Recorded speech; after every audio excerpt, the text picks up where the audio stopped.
El mercado de los SUV de hasta 7 plazas está en pleno auge. Sin embargo, hasta ahora, si queremos comprarnos un Toyota con esas hasta 7 plazas, solo tenemos dos opciones. Por un lado estaba el monovolumen Prius Plus y en segundo lugar, un verdadero todoterreno como es el Land Cruiser. Por ello, en Toyota han decidido poner remedio a este problema lanzando en Europa por primera vez el Highlander. Un coche que seguramente a muchos de vosotros no os suene de nada, pero que sin embargo lleva produciéndose 20 años con una amplia presencia en mercados como Australia, Rusia o Estados Unidos y Japón. Y hoy, por ello, vamos a probarlo para contaros qué ofrece este nuevo Toyota Highlander en el competido segmento de los SUV de hasta 7 plazas. ¡Empezamos! Para escoger tu próximo coche, visita quecochemecompro.com, el comparador de Diario Motor.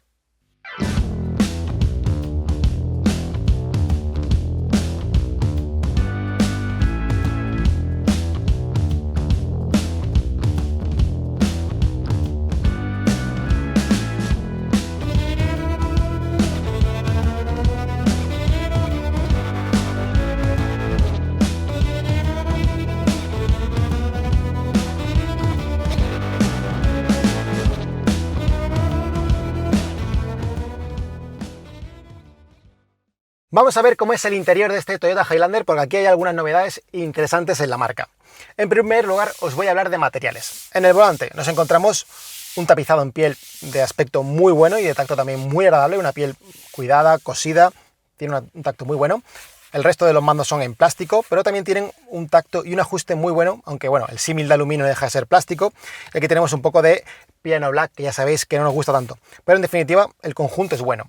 En cuanto a salpicadero, en el caso del cuadro de instrumentos tenemos aquí un plástico durete que bueno, tiene aquí unas molduras que bueno, no dejan de estar terminadas un poco regular porque tiene movimiento y bueno, si las tocamos ya veis que suena. Sin embargo, el resto del conjunto ya veis que es un plástico mullido que además tiene un pespunte para dar ese símil de piel que tan agradable queda a la vista. En este caso tenemos también una moldura de aluminio que tiene además un tacto como tridimensional que le da un aspecto también muy llamativo, pero es un plástico duro al fin y al cabo, que la verdad que también estoy observando que es fácil que se arañe, así que ojito con esto. Y en la zona inferior tenemos aquí, tanto en el interior como en esta zona exterior, también un plástico gomoso, mullido. En este caso sí que es un tapizado en piel, y en este caso es como un textil, que la verdad que queda muy chulo, porque en esta zona además tenemos la plataforma de carga inalámbrica para dispositivos, y la verdad que esta zona también parece que está muy bien resuelta. Por tanto, la zona alta-media tiene una nota buena. Como suele pasar en Toyota, nos encontramos que quizá a lo mejor en materiales no encontramos una sensación premium o una calidad muy alta en cuanto a materiales. Sin embargo, en la construcción o el ajuste sí que ofrece esa imagen robusta, esa sensación de durabilidad, de calidad. Así que en ese punto Toyota sigue en su línea, aunque hay un punto como puede ser estas molduras de símil aluminio que serían mejorables. En cuanto a la consola, nos encontramos plásticos más duros. Esta zona de aquí abajo tenemos un ligero revestido en un símil de piel que nos ayuda además a ganar en confort al apoyar la pierna y bueno, no tener que mover la consola, pero la construcción es sólida. Tenemos incluso un símil en madera que la verdad que da el pego, es decir, no es madera porque eso no deja de ser un plástico, pero tanto los mandos como el ajuste de todo es muy bueno, así que en términos generales se nota que Toyota ha querido imprimir un aspecto más premium a este Highlander, aunque no pretende competir con los rivales premium, pero sí que en su categoría, viendo el salto que han dado, por ejemplo, modelos como el Kia Sorento o el Hyundai Santa Fe, ha buscado posicionarse al mismo nivel de ellos, o por lo menos intentarlo. Así que es de agradecer ese punto positivo en cuanto a calidades. En lo referente a tecnología, nos encontramos un cuadro de instrumentos que combina lo analógico y lo digital. Y la verdad que me gusta en este caso para el tipo de cliente al que está dirigido. Tenemos un potenciómetro a la izquierda y el velocímetro a la derecha. Información sencilla, clara, no hay ningún tipo de lectura errónea porque al final se ha buscado la simplicidad de la información principal. Pero además también tenemos una pantalla LCD de 7 pulgadas, que es la común que vemos en otros modelos de Toyota. Un buen nivel de información, de hecho me atrevo a decir que tiene muchísima información, más de la que necesitamos en el día a día, pero está bien porque el conductor puede personalizar esa pantalla según lo que necesite. Asistencias a la conducción, sistema de tracción total, motor híbrido, consumos, información de ordenador a bordo, podemos hacer lo que queramos. ¿Qué es lo que echamos de menos como suele ser habitual en Toyota? pues un nivel de gráficos más atractivo, es decir, un trabajo mayor en cuanto al diseño de esa interfaz, porque se antoja algo arcaica en este caso, porque es lo mismo que estamos viendo en los lanzamientos de Toyota de los últimos años, si no década. Y vamos a la interfaz de infoentretenimiento, y aunque nos encontramos un punto positivo, que es una mejora de la pantalla, es decir, aquí tenemos una integración que no deja de ser una pantalla de tipo flotante, porque ya veis que por aquí no está totalmente integrada en el salpicadero, sino que está un poco flotante. Tenemos un nuevo panel LCD con 12,3 pulgadas en este acabado, porque en el acabado más básico será de 8 pulgadas, pero tenemos una resolución buena, tenemos además un ajuste muy bueno de la luminosidad y en definitiva el control también táctil ha mejorado con respecto a lo que hemos visto en otros coches como el Toyota RAV4, que este coche está basado en esta plataforma, pero en este punto ha mejorado.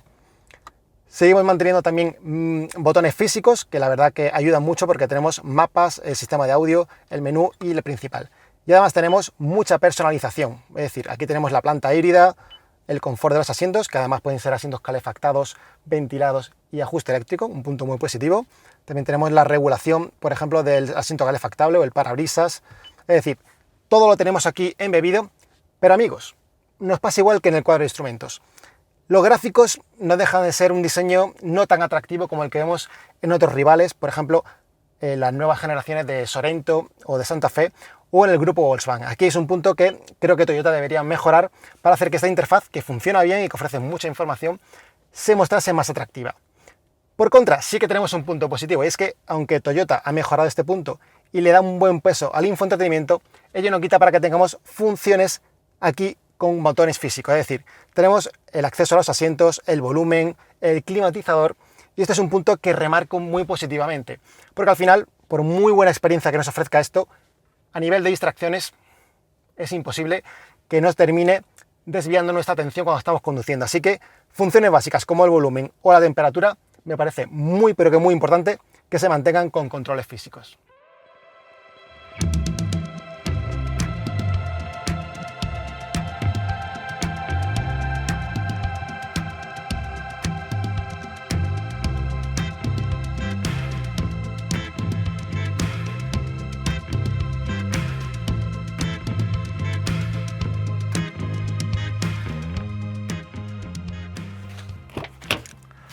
A la hora de hablar de un SUV que está destinado al uso en familia, es muy importante centrarnos en esta parte, es decir, en las plazas posteriores.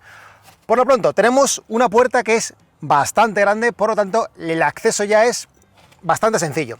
Nos encontramos que nos podemos poner en una posición muy cómoda, a una altura considerable, para poder aquí introducir una sillita de un niño, poner el cinturón, incluso llegar a la zona central. Por lo tanto, tenemos un acceso muy bueno, además muy cuadrado, por lo que el acceso y la salida va a ser muy sencillo, aunque sí que es verdad que no tenemos un ángulo de puerta demasiado grande, es decir, estamos muy lejos de esos deseables 90 grados que nos facilitarían la vida mucho. Pero vamos a introducirnos y os sigo contando. En cuanto al espacio, en este momento el asiento delantero, es decir, el del piloto, está situado para mi estatura, es decir, 1,80 m. Por lo tanto, el espacio que tenemos es sobradamente amplio. Nos caben prácticamente 2 palmos para llegar a las rodillas. Podemos meter los pies debajo del asiento. También tenemos una altura de 1 palmo hasta llegar al techo y tenemos bastante lejos también este pilar de aquí que nos une con el techo. Además, lo que os decía, el acceso es muy bueno ya que tenemos una altura considerable, ya que es un SUV, y además tenemos también este diseño cuadrado que nos permite acceder sin que toquemos con la cabeza y además sin que nos despeinemos. Así que ese punto muy pero que muy bueno. También, ¿qué es lo que hay que considerar en este punto? Pues que tenemos una serie de amenidades, es decir, ese tipo de facilidades y ayudas al confort que hay que destacar en este punto. En primer lugar, algo que a mí me gusta mucho en este tipo de asientos, que es la cortinilla. En este caso, aquí la veis, me parece un extra muy interesante para evitar días como hoy donde el sol pega bastante, aunque haya frío y nieve, pero resta mucho confort a los pasajeros. También tenemos un climatizador independiente para las plazas traseras, en este caso sería para la segunda y la tercera fila de asientos, pero en este caso lo regulamos desde aquí, que podemos tener la temperatura y el caudal que queramos, y además las plazas laterales también tienen asientos calefactables, lo cual es un punto muy llamativo. En ese punto quizás lo que menos me gusta, pues que el aireador, en vez de estar aquí en la zona central, en una posición a lo mejor más cómoda para repartir el aire, lo tenemos aquí arriba, que la verdad no está mal porque es más directo hacia nosotros, pero si queremos que nos dé, al final nos va a dar todo el rato en la cara y tanto por frío como por calor, llega un momento que es no muy cómodo. Así que es un punto que a mí me gustaría más en el túnel central, pero bueno, por lo menos tenemos un aireador para cada lado de las plazas laterales. En cuanto al asiento central, bueno, se me olvidaba, un punto también muy importante de estas plazas laterales y de la banqueta en sí, y es que es deslizante. Si encuentro aquí la palanca, aquí veis que puedo llegar a tocar tranquilamente el asiento, o si me voy a la posición más retrasada, no tocaría para nada el asiento. Son en total 18 centímetros de regulación longitudinal. Algo muy positivo porque además está dividida la banqueta en proporción 60-40 cuando queremos aprovechar un poquito más el maletero, o en este caso tenemos a personas como yo que quieren ir totalmente holgadas.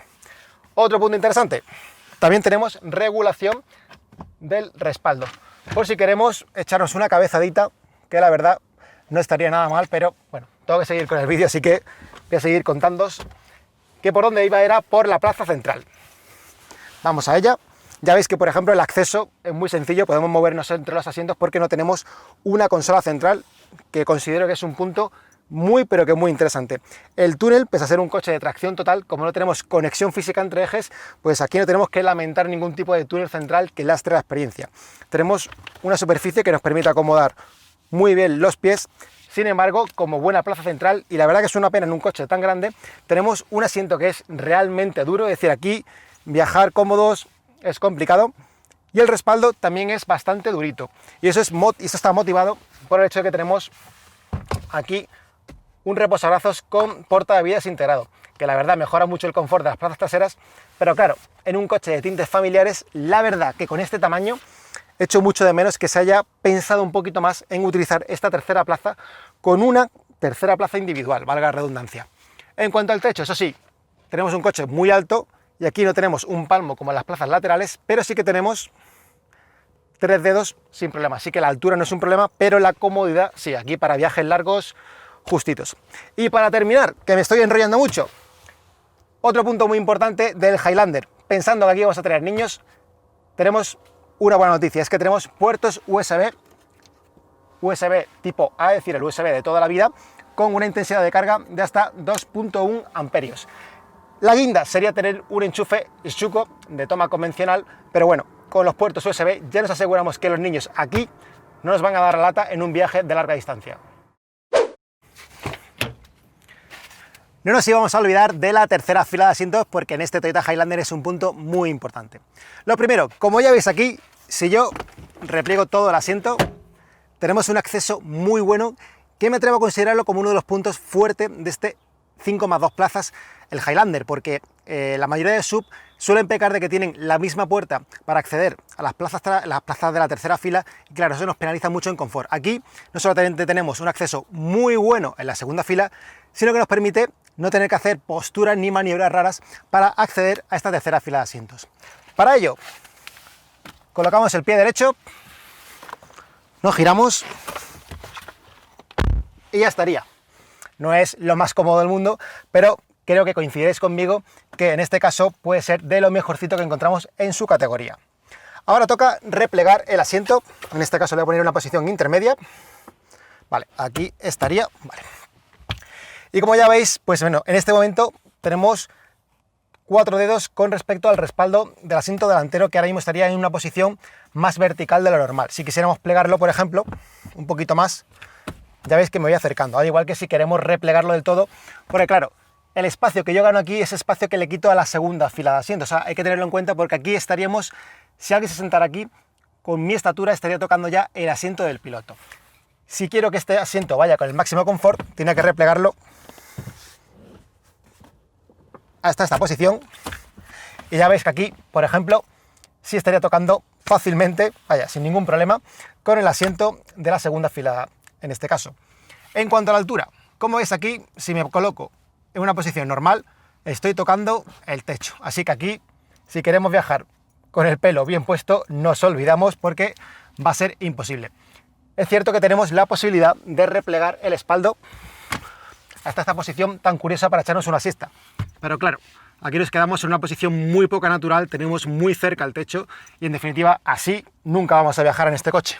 Pero bueno, es un punto interesante que debemos tener en cuenta. En cuanto a comodidades, pues nos encontramos que tenemos en este lado reposabrazos, también tenemos una salida de aire igual que la de la segunda fila de asiento, es decir, va directamente sobre nuestra cabeza, es decir, el aire llega de una forma totalmente vertical y la regulación no está aquí en la tercera fila de asientos, sino que está en el climatizador independiente que tiene la segunda fila de asientos, que también condiciona la tercera. No tenemos puertos de carga, que la verdad que es un punto que habría que mejorar, porque aquí sí que si van a ir niños no estaría de más tener esos puntos de carga. Y en definitiva, creo que para niños sí que tenemos una tercera fila de asientos muy competente, por aquí podemos meterlos sin muchos problemas, el acceso es bueno, el espacio disponible es bueno, pero para adultos, sobre todo con una estatura como la mía y una complexión también como la mía, aquí podemos viajar dos personas sin tocarnos demasiado, pero ya veis que la posición de las rodillas es un poco extraña. Llevamos las piernas demasiado flexionadas, tampoco tenemos mucho espacio debajo de la segunda fila de asientos, por lo tanto aquí hacer un viaje de larga distancia por tiempo o por kilometraje va a pasar factura en cuanto a confort. Así que tenemos una segunda fila de asientos donde podrían llegar a viajar 3 adultos, pero en la tercera fila de asientos, para mi criterio, solo la recomendaría para llevar a niños. Vamos a ver ahora cómo va de maletero este nuevo Toyota Highlander. Lo primero que nos encontramos es apertura eléctrica del portón. ¿Y qué tenemos aquí? Pues un volumen total de 258 litros en el caso de utilizar las 7 plazas. Como ahora no las tenemos, ese volumen extendería hasta los 658 litros, que pueden ser aún más si replegamos por completo la segunda fila de asientos, dejando solamente las 2 butacas delanteras disponibles. El procedimiento para realizar el desplegado de los 7 asientos, es decir, de la tercera fila de asientos, pues en este caso no tenemos ningún tipo de ayuda eléctrica, ni botón, ni mando, ni ningún tipo de asistencia. Aquí todo tiene que ser mecánico. Y para hacerlo, pues tenemos aquí una cinta, la cual tiramos y colocamos el cabecero. Y ya estaría. En este caso la proporción es 60-40 entre banquetas. Algo curioso porque realmente solo son 2 plazas, así que lo lógico aquí en este punto sería que la banqueta de la tercera fila de asientos también fuese en una proporción 50-50. En cuanto al maletero, ¿qué nos queda cuando replegamos los 7 asientos? Pues obviamente la altura de lo que estaría la bandeja hasta el techo se reduce considerablemente por culpa del diseño del portón, ya que es un diseño, digamos, más curvo. Pero en la zona inferior nos queda un espacio suficiente para alojar lo que serían 2 o 3 maletas de mano. Y además también encontraríamos un doble fondo donde podemos guardar, que es un punto interesante en este caso, tanto la cortinilla, que puede albergar la segunda y tercera fila de asientos en este caso, como las cadenas para sobrevivir hoy como nos ha pasado en un día de nieve, los triángulos o cualquier objeto que queramos tener oculto a la vista en el maletero que nos queda. Un punto importante en cuanto a diseño del maletero, pues nos encontramos un espacio muy cúbico, bastante cuadrado, superficies regulares, no tenemos, digamos, ninguna superficie ni ningún diseño que nos penalice a la hora de introducir objetos y aprovechar el máximo de la cota. Lo que sí tenemos es que la altura del suelo es bastante elevada. Esto nos beneficia en que tenemos una superficie de carga totalmente plana. Una vez que plegamos, por ejemplo, aquí os lo enseño. Una vez que plegamos la tercera fila de asientos tenemos un volumen de carga completamente plano, lo cual es algo muy positivo. Sin embargo, lo que os decía, como punto negativo, lo que nos encontramos es que la altura con respecto al suelo es bastante considerable, algo que por ejemplo otros rivales han sabido mejorar para facilitar el acceso de ciertos bultos. Sobre todo, esto es importante cuando tenemos que realizar, por ejemplo, la introducción de un volumen importante en cuanto a peso, ya que nos obliga a realizar un movimiento más amplio. Por lo tanto, aquí cargar objetos pesados es más dificultoso. Por lo demás, un maletero correcto para sus proporciones, no es el mejor teniendo 7 asientos, pero sí que es verdad que es muy aprovechable y eso es algo muy positivo en un SUV destinado a usar en familia.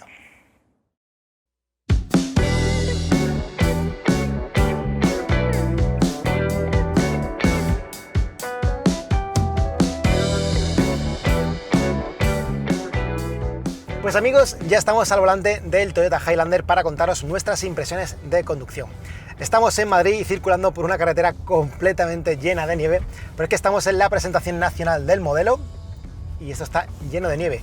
Y es que aquí en Madrid, donde está celebrando, hace apenas unos días cayó una nevada realmente monumental. Pero bueno, eso nos va a servir para conocer un poco más las aptitudes todo camino de este Highlander. Lo primero, estamos ante un coche que está realmente basado en la misma plataforma modular que emplea el Toyota RAV4. Es un coche más largo, son 5 metros casi, tiene 2 toneladas de peso, pero en esencia lleva el mismo sistema de tracción total, la misma configuración y una pequeña evolución del sistema de propulsión híbrido. Tenemos 248 caballos de potencia máxima combinada y un sistema de tracción total que tiene 2 motores eléctricos, uno moviendo cada eje de forma independiente, por lo tanto no hay conexión física entre ejes. Pero si queréis saber más de este sistema de tracción total y su modo de conducción trail específico para hacer, digamos, conducción off-road, os aconsejo ver nuestra comparativa del Toyota RAV4 contra el Subaru Forester en nuestro circuito de pruebas, por supuesto todoterreno, Ride Ocaña en Ride Aventura en Ocaña, Toledo. Ahora mismo estamos circulando por una zona muy bacheada y aquí esto me va a servir para hablaros de las suspensiones. El Highlander es un coche familiar, es un coche muy cómodo, la verdad que me ha sorprendido porque es un coche que filtra muy bien, tiene un nivel de confort muy alto, tanto por aislamiento del exterior, es decir, el acristalamiento, el aislamiento que se ha introducido en cuanto a paneles, y por la suspensión, es decir, el firme y regular aquí va a ser un coser y cantar, y además la mecánica híbrida la verdad que tiene muy poco sonido y muy poca rumorosidad, así que es un punto muy positivo. ¿Qué es lo que tiene en contra esta, digamos, suspensión tan blanda, tan confortable? Pues que es verdad que en la zona donde hemos hecho un poco más de curvas, ¿no?, una zona más rápida, sí que es verdad que el coche balancea, y me atrevería a decir que balancea bastante, y eso que no llevamos cargados de peso, pero bueno, es un coche que está destinado no para hacer una conducción rápida, sino para hacer una conducción confortable, eficiente, así que bueno, para los que tengan ese puntito más purista, más deportivo, quizá en el Highlander no van a encontrar ese sub que están buscando, porque aquí ya os digo que la puesta a punto es más bien tirando a confortable y blanda. Lo mismo que sucede con la dirección, por ejemplo. Es una dirección muy desconectada de lo que pasa en las ruedas delanteras, y al final tenemos mucha asistencia que nos ayuda mucho, perdón, eso sí que tengo que admitirlo, en ciudad nos ayuda mucho para maniobrar este coche tan grande, pero sí que es verdad que en conducción algo más alegre le falta información. Para terminar este punto, hablar por supuesto del propulsor híbrido. 248 caballos que a priori he de admitir que, bueno, se me antojaban algo escasos, porque aunque mueven muy bien el RAV4, pensaba que, claro, con una potencia de esta envergadura se iban a quedar algo más justos, pero no, se mueve con soltura. Sí que es verdad que a lo mejor la transmisión de CVT le sigue faltando esa respuesta, aunque ha mejorado mucho, pero a lo mejor, sin duda, es el consumo, ya que hemos conseguido hacer consumos en torno a 8,5 litros, lo cual es un dato muy bueno, así que ese es el punto que más me atrevo a destacar en este coche. Un coche de consumo bajo para el tamaño y peso que tiene, y sobre todo un coche muy cómodo. Lo único mejorable, que es a lo mejor blandito de más, pero en un subfamiliar tampoco podemos buscar mucho más.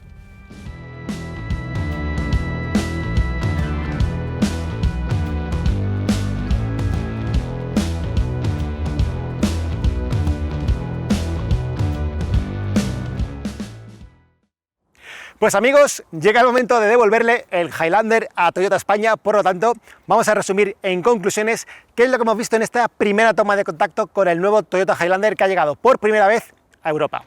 Y voy a empezar por lo que menos me ha gustado. El primer punto sería el infoentretenimiento, y es que aunque he de valorar que Toyota ha mejorado ese punto, pues teniendo una pantalla más grande, con mejor resolución, seguimos echando de menos que ofrezca una interfaz más llamativa, más atractiva y más pulida a nivel de gráficos. Y eso nos ocurre tanto en el sistema multimedia como en el cuadro de instrumentos, que bueno, conserva un punto analógico, pero en la interfaz digital tenemos mucha información, también muchas posibilidades en conectividad, como puede ser Apple CarPlay o Android Auto, pero vuelvo a decir lo mismo, en cuanto a ergonomía, a usabilidad y esos gráficos, la verdad que frente a la competencia sigue estando un peldaño o incluso dos por debajo. También otro punto que creo que sería mejorable es el espacio interior de este SUV de casi 5 metros. Y es que nos encontramos con un SUV que promete 7 plazas, pero realmente podemos considerarlo como un 5 más 2 plazas. Albergar a adultos en esa tercera fila de asientos se me antoja difícil. Con mi estatura 1,80 m he tenido problemas porque toco en el techo, y además debo llevar las piernas muy flexionadas, por lo tanto el confort se reduce, y bajo mi criterio solo me atrevo a considerar esas plazas para usar en niños. Más allá se me antoja difícil, a no ser que la estatura baje por el 1,70 m o incluso menos. Pero también ha habido puntos que me han gustado mucho en este Toyota Highlander. En primer lugar, el sistema híbrido sigue siendo una referencia tanto en el Highlander como en su categoría. Y es que Toyota ha sabido escalar ese motor híbrido que vemos en el Toyota RAV4 para seguir ofreciendo un rendimiento aceptable, bastante bueno en este coche para un peso de 2 toneladas y la posibilidad de albergar hasta 7 asientos, y tenemos consumos que pueden oscilar realmente en torno a 8 o 9 litros para un coche de este tamaño y peso, así que me parece un punto muy positivo. También tenemos la tracción total y los 7 asientos de serie. Cosas que me parece también que tenemos que tener en cuenta para un coche cuyo precio, lo que nos lleva al tercer punto que me ha gustado, son 52.000 euros, lo cual nos ofrece una relación precio, equipamiento, posibilidades muy buena en su categoría. Por esos 52.000 euros tenemos un SUV de gran tamaño, con tracción total, 7 asientos y mucho equipamiento desde su acabado más sencillo. Por lo tanto, este Toyota Highlander está claro que ha llegado al mercado y a su categoría pisando muy fuerte, pues tendrá que enfrentarse a rivales tan duros como los nuevos Kia Sorento y Hyundai Santa Fe.